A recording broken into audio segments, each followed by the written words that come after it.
Hey everyone, welcome back to Corporate Decoder, the place where we get to peek behind the curtain of big business and see what is really going on. And today we're looking at Johnson Controls International's latest report. Now, this isn't just any report, it is an 8K, which usually means something new and important has happened. So what exactly did Johnson Controls announce on the 4th of February 2026? Before we dive in, make sure you hit that subscribe button so you don't miss any of our breakdowns. And if you want to connect with fellow finance enthusiasts and get even more exclusive content, join our Discord community linked in the description below. Alright, so the main reason Johnson Controls is filing this report is to tell us about their financial results for the 3 months that ended on the 31st of December 2025. This is basically their quarterly update, but filed as a current report because they're also providing a press release with the details. The company is letting us know about their outstanding shares, and specifically their ordinary shares, which have a par value of 1 cent.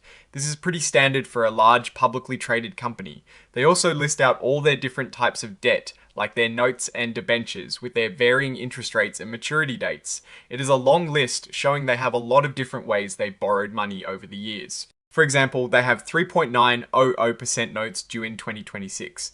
And going out much further, they have 4.950% notes due all the way in 2064. This shows a company actively managing its debt structure across many years. Now, the most interesting part for us is usually the financial performance. Johnson Controls issued a press release on the 4th of February 2026 to share their results for the quarter ending the 31st of December 2025. While this filing itself doesn't give us the juicy numbers, it tells us that the press release it is referencing does. Think of this 8K as the official notification that they've released their earnings. So, what can we learn from the press release they're attaching as Exhibit 99.1? Well, this is where the real story is. Typically, companies use these press releases to highlight their achievements and put a positive spin on their performance. They will talk about revenue growth, earnings, per S-hair, and any strategic wins they've had. Johnson Controls International plc is headquartered in Ireland, which is interesting as it impacts their tax structure and regulatory environment. And finally, the report is signed off by Daniel C. McConaughey, who holds the title of Vice President and Chief Accounting and Tax Officer. This is the person responsible for ensuring the company's financial reporting is accurate and compliant. Now, looking at these filings and the typical practices of large corporations like Johnson Controls, here is my take. Companies like this are constantly balancing growth with managing their debt. The long list of notes and debentures shows a company that uses debt financing extensively to fund its operations and expansion. While having diverse debt options can be good for flexibility, it also means they have significant interest payments to make, which can become a burden if their earnings falter.